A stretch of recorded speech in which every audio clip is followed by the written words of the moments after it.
Welcome to another exciting episode of the Entreprenudist Podcast, a place to hear real entrepreneurs and business owners bear it all. And this episode is no different. We have an entrepreneur on the show that I'm looking forward to introducing you to. But before we do, I want to remind you that this episode is brought to you by Shield Wolf Strongholds, a wealth growth and protection company. When it comes to employee benefits, when it comes to estate planning, when it comes to retirement planning, when it comes to life insurance, if your plan ain't Shield Wolf, your plan ain't strong. Make sure you visit shieldwolfstrongholds.com. If you're a business owner that wants to retire higher than you would have prior, visit shieldwolfstrongholds.com or call or text 904-822-4262, 904-822-4262. Now to our guest.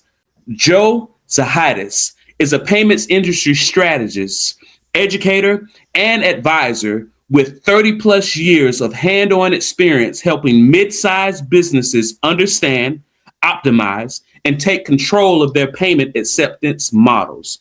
As the founder of Zahaitis Consulting, the payment process, Joe brings enterprise-level clarity to a space crowded with jargon, confusion, and hidden costs. He doesn't sell processing. He teaches companies how to think about payments strategically, eliminate profit leaks, and build payment systems that support real growth. Joe is known for making the complex rules in the payment space seem simple, delivering actionable insights and helping businesses navigate an increasingly complex financial landscape. Joe Zahaitis, welcome to the Entreprenudist Podcast. Well, when you say it, it almost sounds exciting what I do for a living. I love it. Thank you. I'm going to use that as a promo piece for me. That's fabulous. Absolutely, man. It's all about the inflections and raising your eyebrows Good appropriately. How long you been doing what you're doing? What I usually tell people is when Jesus left his sandals in the desert, I've been doing this for a long time. It's a little over 32 years now. I've been in the payment space. Started in the petroleum world. Wow. Is there nothing that you know now that you wish you knew when you first started? Kind of knowing and having, this is one of those classic kind of questions, which I love. One of the things I wish I would have focused on early in my career was a better understanding of the nature of some of the numbers behind the numbers. You look at interchange and a lot of the costs that are associated with the payments industry, credit card industry. There are a lot of nuances that I wish first out of the gates I'd spent a little more time on. Now, unfortunately, 30 years later, I know it all too well, but I wish I would have focused on that a little sooner. I think I could have helped a lot more clients, even the ones I had that I was selling to, in understanding what they were paying for and why. What's an example of a nuance? Visa and MasterCard charge what are dues and assessments. Some providers charge more, some provide less, some pad other fees in with that. So it looks like it's one thing, but it's something else. The nuances are not just the fees that you're charged that you think you're charged, but the fees that you assume are stock fees that you can't get away from that are in fact padded to support the nature of the provider that's selling to you. So what they're doing is they're building stuff in. It's like, okay, the cost of this apple is $1. Well, not really. It's $1.25. Well, it's really $1.50 when in fact the cost for the apple is only 50 cents. But it's $1. No, it's really only 50 cents. Building in a good margin, an appropriate margin is one thing. Building in a margin on top of a margin, that starts to become a little usurious in the payment space. And usury, that's one of those old school words, right? That's an old legal phrase. Exactly. You go back to usury in high school and college. Yeah, that goes back. Not that I'm 23, but I am, Hey, man, listen, God told me no about hair a long time ago. Right. And one thing that I remember, I guess I would probably call a nuance that I learned recently. I was in this mastermind and they brought on a payment processor.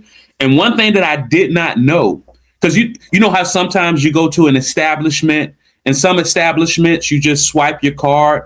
And then some establishments, you swipe your card and then you sign a receipt.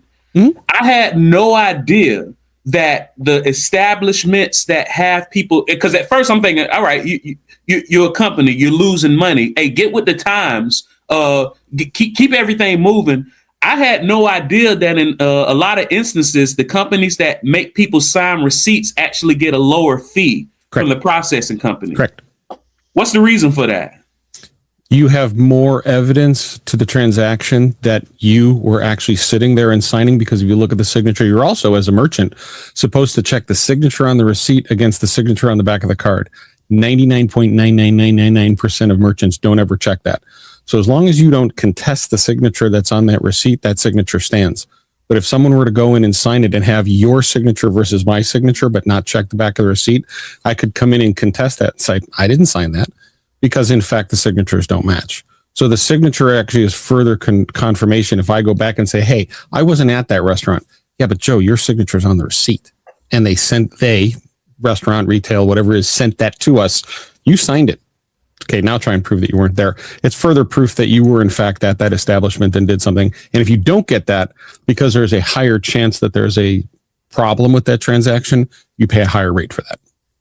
And that's what I gather. What it is the more you can show to the processor that the risk is reduced, that they're going to be making a refund or having to void a payment, typically the better rates that you get as a vendor. Go ahead.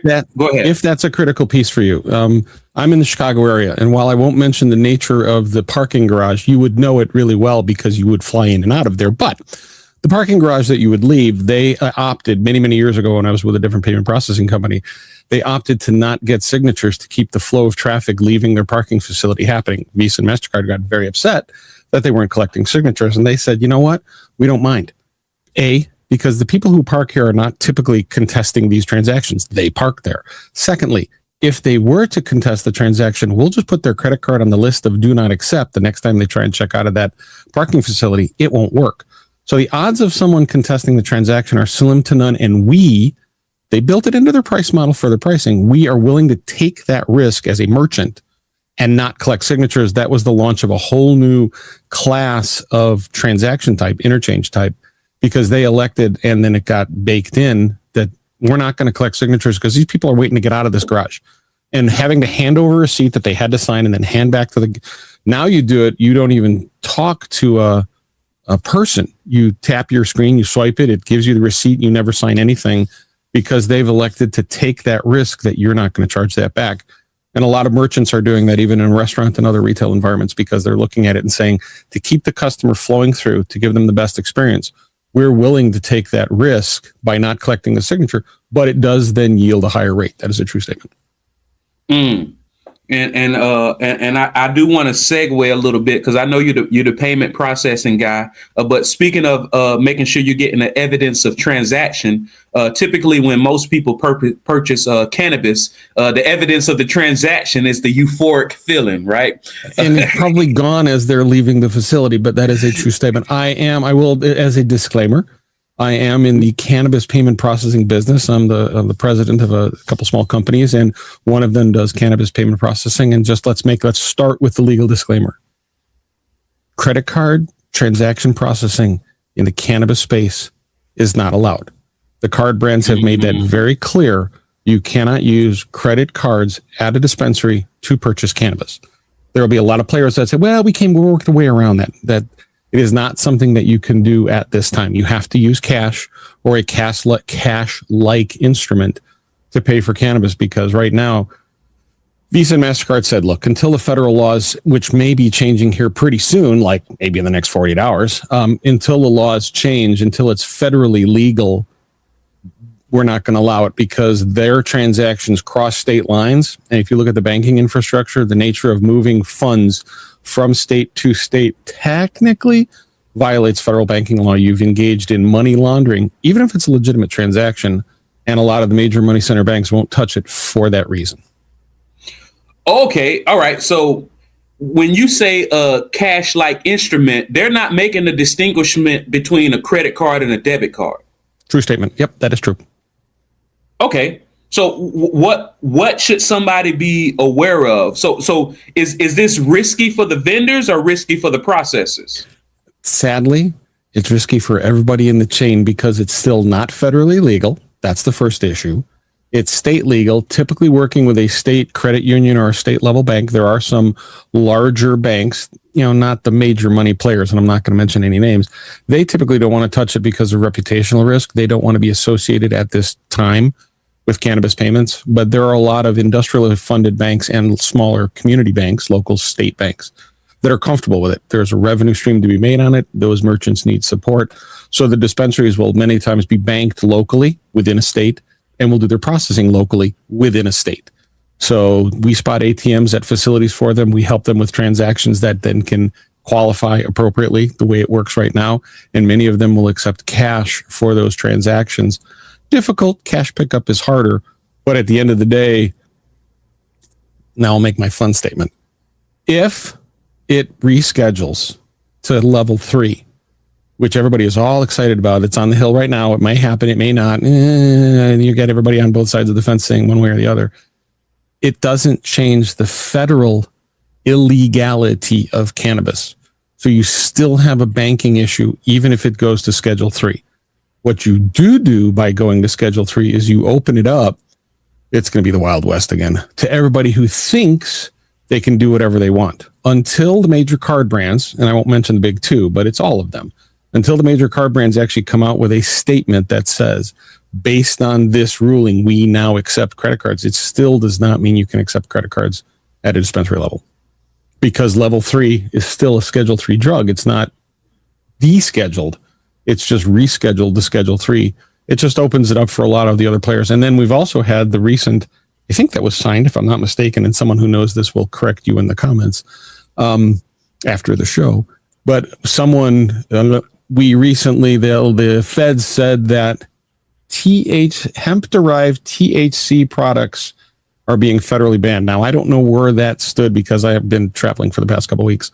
But that's another one that if you look at the nature of the rescheduling, they're looking to adjust some of this because it is in what I would class as an emerging market. It's not like there isn't a consumer and a business model to be made for this. It's just been made very, very difficult. It's like everybody wants it to just go away. Maybe if we just make it really, really hard for them, it'll just go away. Well, that's not happening. Oh, yeah, it's not going away. Figuratively, weeds don't go away in the garden. You just have to keep plucking them, right? And smoking them, I guess. So how do you make it if these dispensaries aren't able to use cash-like ways credit of payment? Card instrument. They use cash-like instruments. Here's what I'll say on that one. It's not a sales pitch, but anybody wants to know how that happens, they can reach out to you, reach out to me, and we can certainly talk about that. Because that's something it's not that I don't talk about it in the open, in the clear. It's not something that dispensaries have to handle this. And what we try to do is we try to help them with their cash handling to make sure it's appropriately done. And for the non-credit card instruments that we use, those are things that we talk. It depends on the state. It depends on the dispensary. It depends on their level of risk tolerance. So what should people know about what's on the Hill right now? And are you for or against what's going on? Me personally, okay, this is not an industry statement. I think that if you look at the nature of and descheduling, I don't think that the cannabis industry understands some of the implications of it. Rescheduling to level 3 now makes it a pharmaceutical-like product.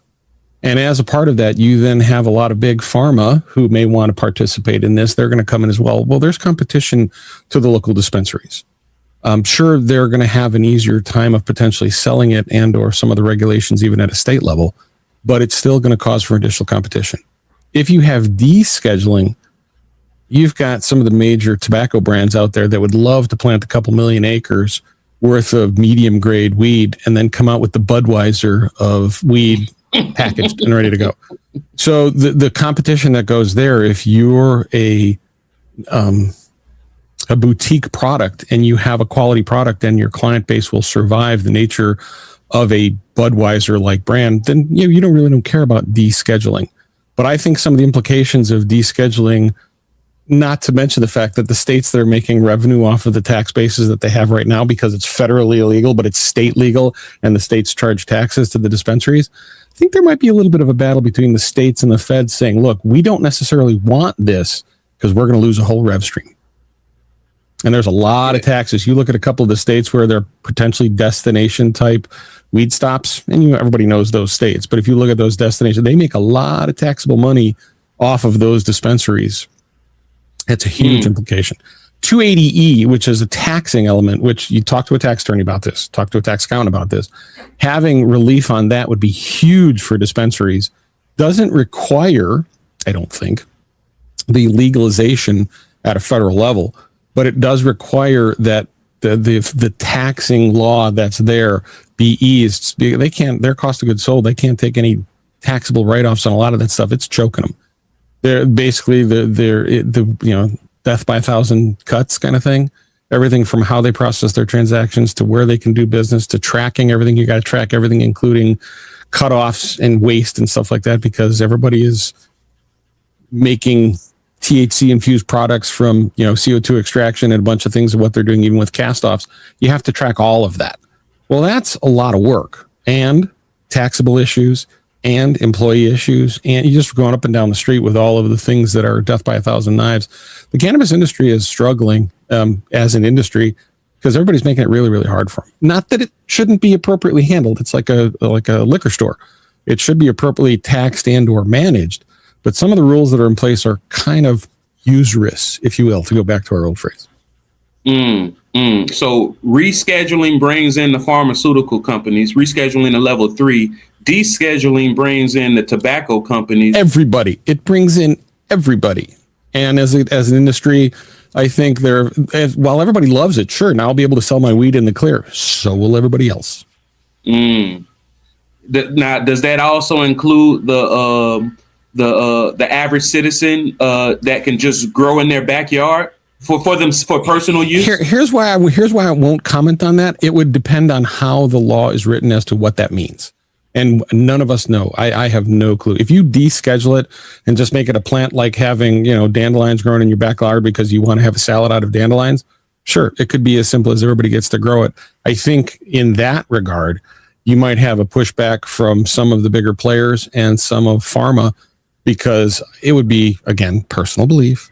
Some of our rules and regulations are a function of the fact that no one, wink, wink, no one wants anyone to be able to grow a lot of their own cures. I have seen this help veterans with PTSD. I have seen this help cancer patients, CBD fundamentally, but I have seen the nature of the product help a lot of individuals with pain management and a lot of things. I think it has a benefit to society, but when you can grow your own cure, there are some people that aren't making as much money if you're growing your own cure. Oh yeah, and I definitely caught the wink, right? And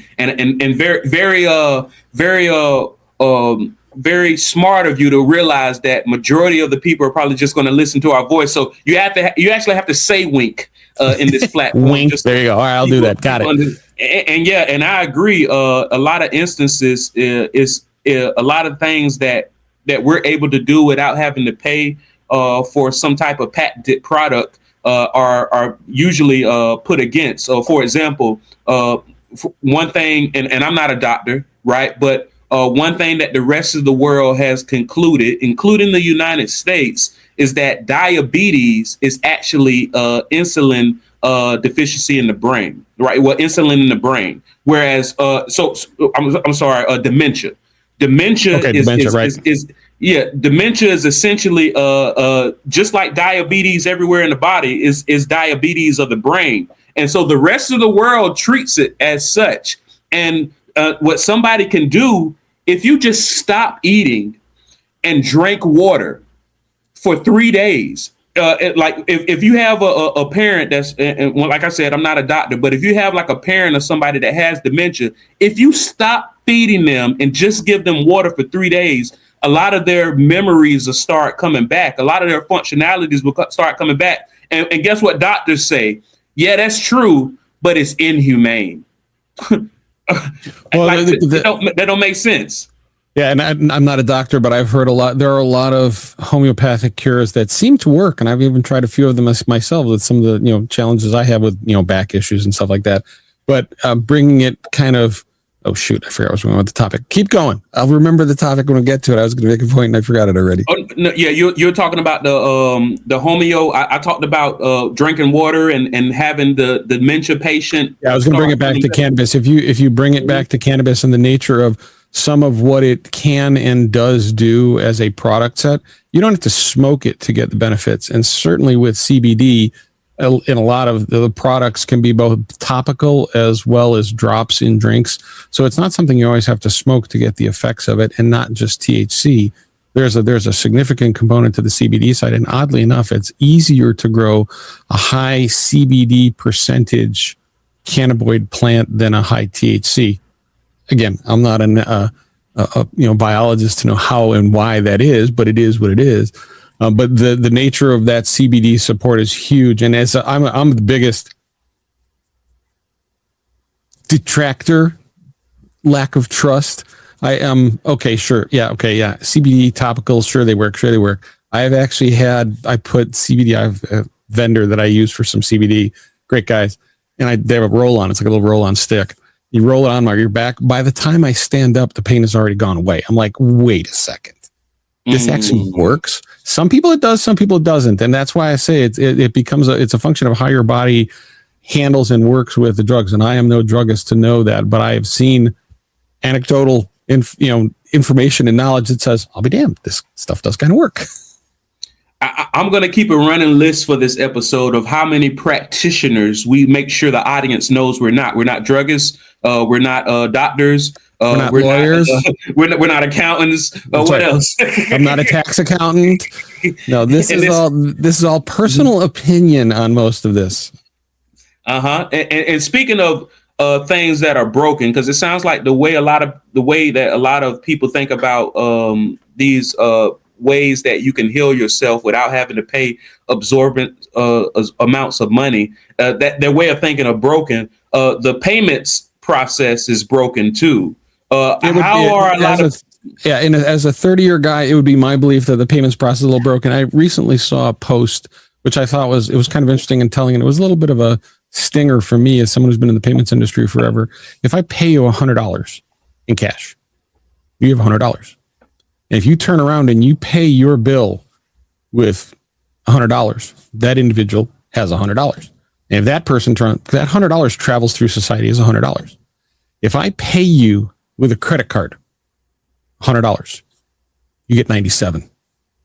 If you turn around and pay your vendor $97 with a credit card, they get like 94. If they try and you do a number of hops with that, and that value continues to decrease, if you're going credit card to credit card to credit card to credit card, because there's a middleman, me, bank. The bank is actually the bigger piece of it. That's always fun when you do an interchange analysis for a client. Here's how much you pay in terms of fees. Here's how much I get out of that, because most of it is going to the issuing and acquiring banks. I mean, they're taking the big chunk out of it when it comes to interchange. We get next to nothing as a payment provider, but yet everyone associates the cost with me. The challenge with that is that you are decrementing the value of this exchange of monies with every single hop. And as a guy who's been doing this for 30 years, I never really thought about that at the level that I'm thinking about it now. And you look at the nature of payments that are broken and say, okay, we get 6, 8, 10 hops out, and my $100 is worth 5. Why? We've paid everybody along the chain for this, and we're decreasing the value of our goods and everything else by virtue of the nature of this transaction.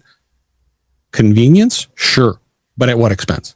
And from my own personal perspective, not a big deal. But if you look at here, you want to talk about a powder keg, the nature of stablecoin, crypto, and P2P type crypto payments, blockchain. Bitcoin, sure, it fluctuates. Sure, I've got my Coinbase account. Sure, it goes up and down. But if you look at the nature of stablecoin and the ability for me to pay you in stablecoin, $100 worth of stablecoin, it's $1 to $1. And you turn around and you take that stablecoin and you transfer it to someone else, you've taken cash and you've turned it into a digital instrument. I think there's a strong play. The next phase of payments is in a blockchain digital environment where we can go back to that true cash to cash exchange of value without the constant decrement. Sure, there's a cost. It's a lot less in a crypto environment to move it. But if I move money to you Coinbase to Coinbase at a dollar for dollar, there's really no fee associated with that. I've just exchanged a value of some digital asset to you, and you retain it at that value. Now, if it fluctuates, especially for, Doge or Bitcoin or whatever it is. There's a fluctuation to that value, but for the most part, it's not all of the big players in the middle that are taking a big chunk out of that. So keeping all of that in mind, are business owners leaving money on the table? And if they are, how do they revert that?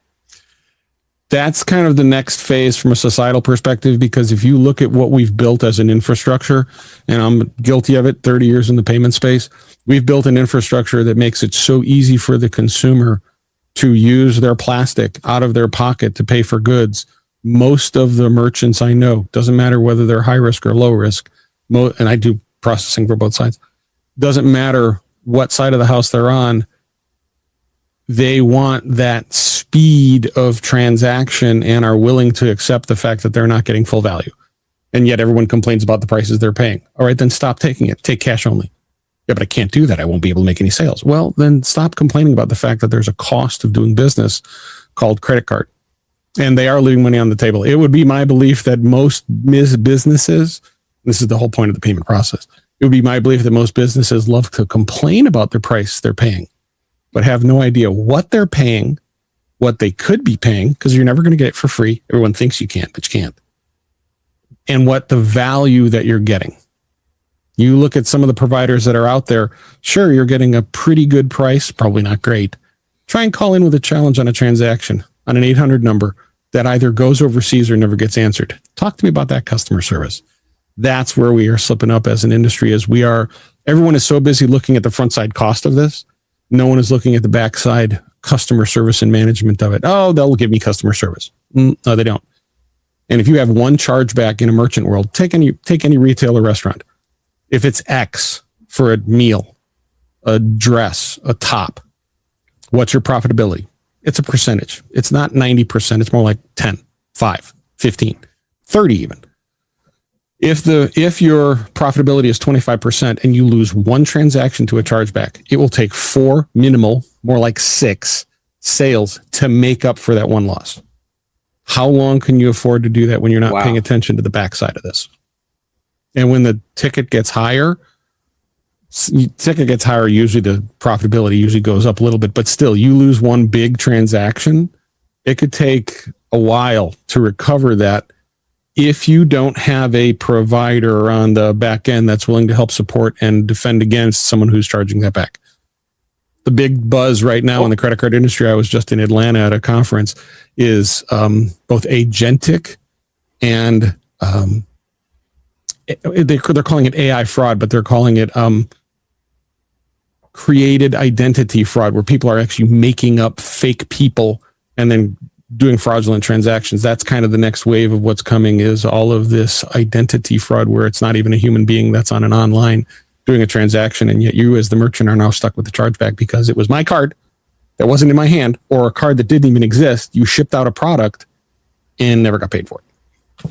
How long can you do that and stay alive?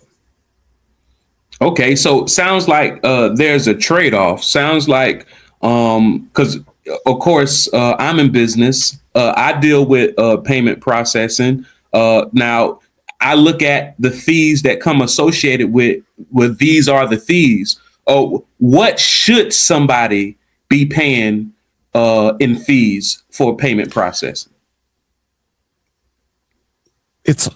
I hate to do this because is that a loaded question? It's a loaded question because Visa and MasterCard, the major card brands, there are like 238 some odd different interchange fees based on what industry you're in.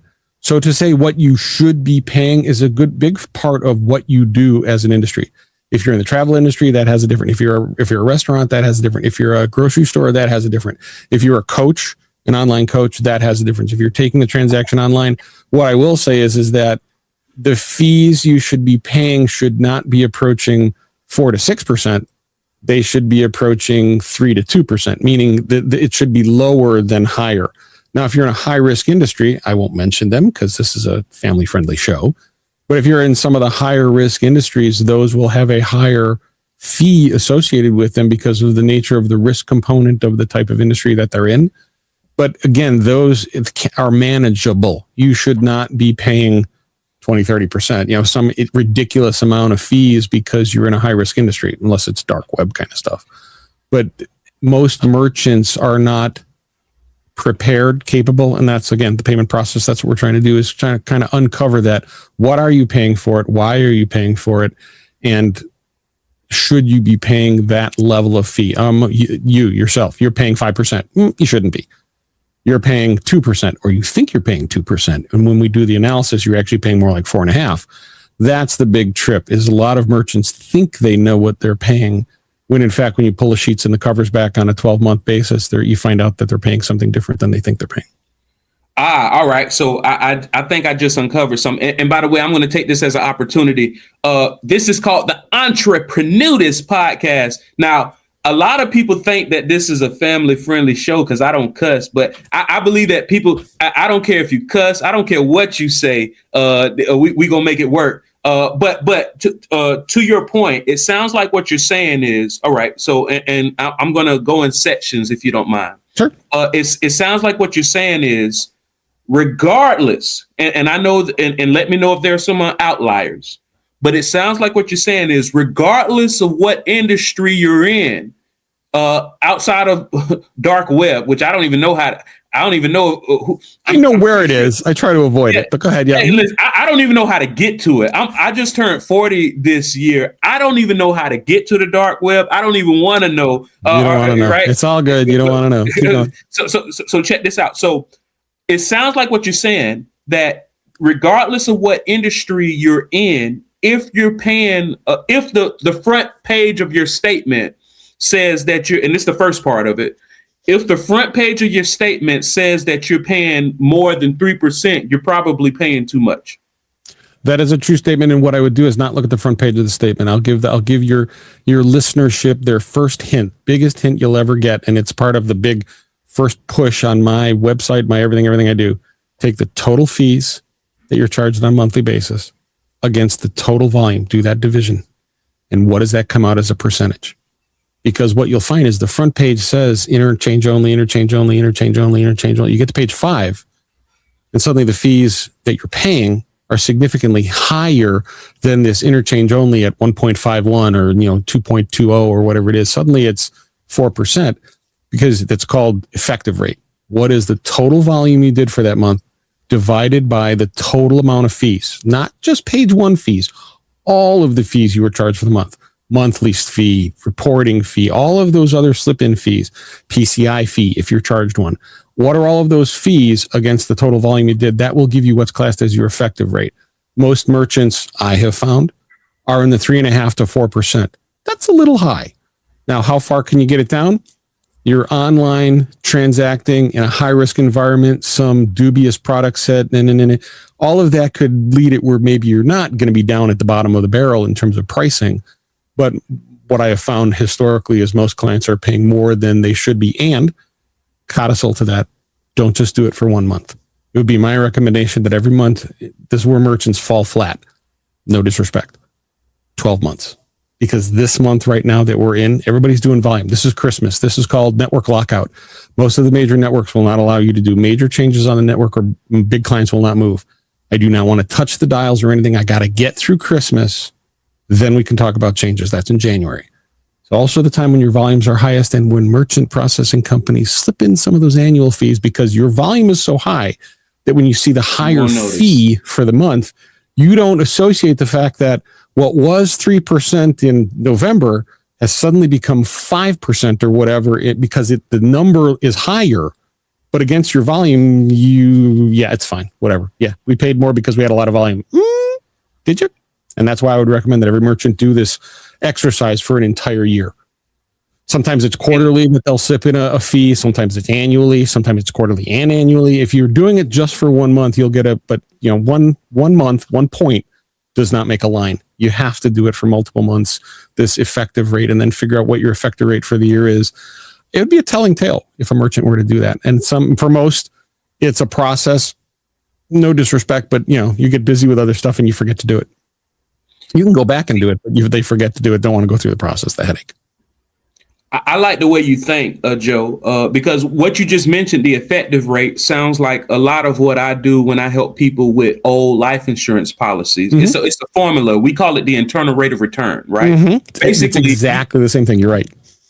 We take how many premiums you paid, and then we subtract it from your available cash value. And then whatever that difference is, we then divide it again by the amount of premiums you paid, and that gives you your internal rate of return. And like I say, it cuts out all of the BS. Like, right. What did I pay versus how much do I have? And it sounds like what you're saying, how much did you receive versus how much is available? And then that, and when you go month to month or quarter to quarter or semi-annual or annual, like you're saying, you essentially see, yes, my front end of my page might say 3%, but really and truly it's a lot higher than that. Right. And again, you have to expect that, because interchange, everyone loves to say, well, Joe, I'm getting interchange only.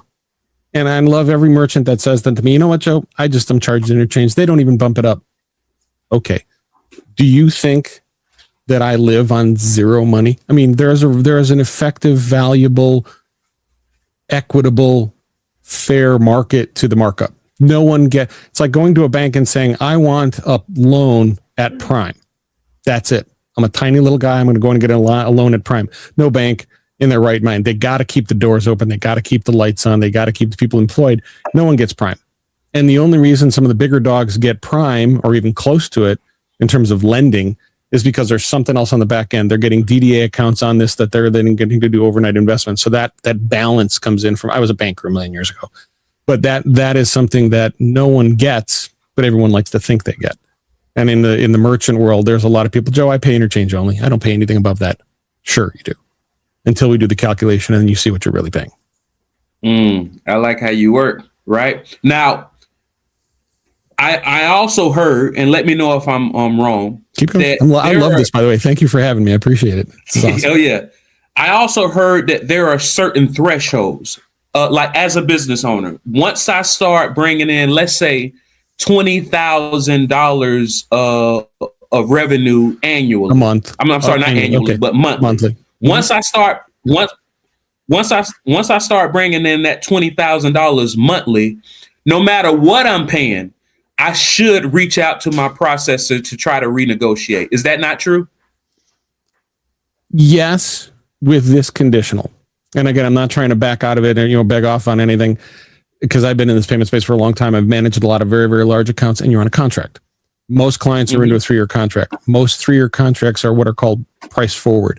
Based on the volume you're going to do, I'm going to give you a little bit of a discount now because your volume's going to increase, and I'm going to get all of it for, call it, the next 3 years. When you go above a threshold of transactional volume, I would recommend reaching out to say, at the next contract cycle, what can we do? The other thing that would be a smart thing to do, if you know, as a business owner, and I'm pointing at him, by the way, for those who are just listening, for those who believe that their volume is going to go up, it is not inappropriate to talk to your merchant provider, if they're worth their weight in gold, to say, I would like tiered pricing.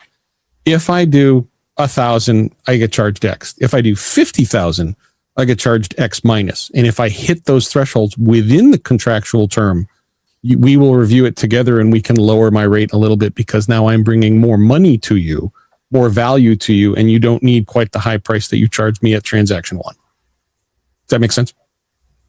It makes perfect sense. It sounds like what you're saying is, probably you should have this conversation when you first align yourself with a new payment processor, and you should say, we should have that conversation before the next time you talk to. In my world, the payment process, I don't care who you do business with. You have your payment processor. I have no interest in selling that to you. My interest is in making sure you're getting the most value, not the cheapest price, the most value out of what you're doing. What is the nature of your business model, and what do you need the most support with? Do you have a chargeback issue? Do you have a retention issue? Do you have a subscription issue? Do you have just the fact that you're a coach and Stripe has shut you out and held your money because, we just decided we wanted to bump out all of the coaches because we perceive them as a higher risk? They may be, but not a high risk like some of the high risk industries, casinos and stuff like that are higher risk, offshore gambling kind of stuff that's higher risk. You're a coach. You're a business coach in the United States doing something that is not something that you should be beat up for, usurious, in terms of the fees that you pay. It's something that might be a little bit higher, but not something that you should be abused on. And that, unfortunately, is what happens a lot of times. You seem very knowledgeable. So it's not my first rodeo. Let's just put it that way. So who is the ideal person that somebody listening should introduce to Joe and the payment process? It would be what's their description? Yeah, the from an ideal customer perspective for the payment process, a mid-tier, multi-location or larger e-commerce client that is not doing transaction one. If you're selling at craft shows, honestly, your best bet is Square or something like that, because you're doing 4 to 8 transactions a month. And I don't want to say you don't care, but the fee is going to be the fee and you're not going to be able to negotiate much. But a mid-tier client that has multiple locations or is in a couple different states or has a rather large e-commerce presence would benefit from a review and for us to talk, because from that perspective, they're big enough where they've got a certain amount of volume, but not big enough a la Starbucks, Walmart, to hire someone like me as a full-time employee to just, Joe, go fix that. They hire people to do that internally. Mid-tier clients don't have that rev stream to do it. They need, in essence, a fractional payments guy to come in and help with that without having to pay full-time for it. Okay, so it's becoming clear to me. You come in as a fractional payments guy, and a lot of fractional outsource. They're actually trying to create a term called CPO. I'm like, really, CPO, 3PO? Really, we're going to go there? Chief Payments Officer is what they're trying to phrase this as. I'm like, look, let's just call it an operations support technician, whatever. Let's not call it C3PO, please. Thank you. Okay, that's amazing. So what you're saying is you're not coming in trying to be the one processing their payments. You're coming in trying to see who the people that they're paying. Let me look at it and see if you're getting taken advantage of. Yep. And it sounds like. And I've heard people have this business model. I don't know exactly how your business model works, but I've heard people in that space of looking at what people are paying. Typically, it's a percentage of what they save them. Is that how your business model works, or is it the reason and here's why mine doesn't work that way? It is a flat fee or a negotiated rate that I pay, and here's why. As a consultant, and I've done this before in larger companies where I am a full-time employee, you go in and you make recommendations to the clients as the way they should manage their business to manage their fees. And even when I was working at some pretty large payment processors, we would go into our clients and say, look, you need to come up to speed and not be doing MagStripe and start taking EMV, which is chip, which is where everybody's gone, because you face a higher risk. And we had the client look us in the face and say, that's great. Thanks. And we walked out the door and they did no implementation. So now on the fees that I could have saved them, just because I make the recommendation as a consultant doesn't mean they're going to take them. And my job is to recommend what you should do. It is up to you as the business owner. So from my perspective, yeah, sure, I could go on a percentage save. Client's got to implement it. And when a client typically, many times, there's a cost value to it too. To swap out all of your terminals and make them EMV compliant, there's a certain cost that comes to that.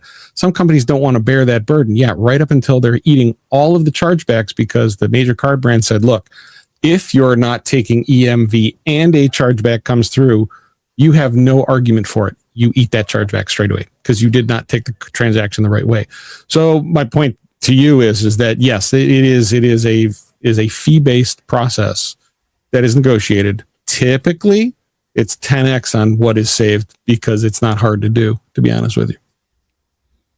Man, that's amazing. Is there not a question that I did not ask that I should have?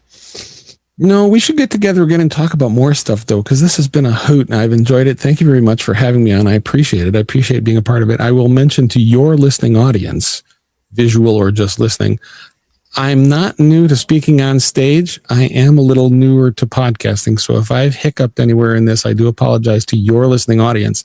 But for the most part, again, this is not my first rodeo. I've been on big stages where I've talked about this to many people. Cannabis, regular retail, up and down the block. It's not my first rodeo. But I am newer to podcasting, so this is kind of a departure for me. But it's fun. You're great, man. And also because I do a live event here in Jacksonville, Florida, but we're starting to do virtual events, and I would love to invite you here on the podcast.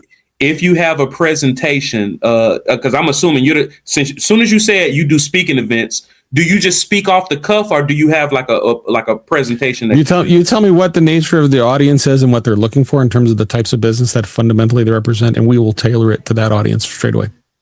All right, perfect. I'll make one further offer. I'll make one further offer here on live radio right now. I will make a point of coming to Jacksonville, Florida, because I travel as part of my living, and we will be a part of one of your in-person events. You'll just have to give me enough advance warning so I can get there. Perfect, man. All right, y'all heard it first. Joe Zahaitis has a traveling to Jacksonville. Bless us with his presence, and if he doesn't, we're gonna give him a charge back. Because that's too much risk. You gotta call me out in public. You need to have me back on the show and then just totally rip me for it. Absolutely, man. One more time, please let people know who you are, what do you do, and how they can get in touch. My name is Joe Zahaitis. You can find me at Zahaitis, my last name, ZAHAITIS.com. It's my website. There's links to all of the properties I have. Some of them are fun, gaming. I have a radio station. I own an internet radio station. It's also a link to the payment process, and that's where a lot of this information is held at, and more will be built, and there will be a lot more that you'll be able to get at, but it's also where to get a hold of me. If you want to reach out, it's joe@zahaitis.com. Send me an email. I'd love a good video call, even when it's not millions of listeners like you've got here. Hey, man, thank you so much, Joe.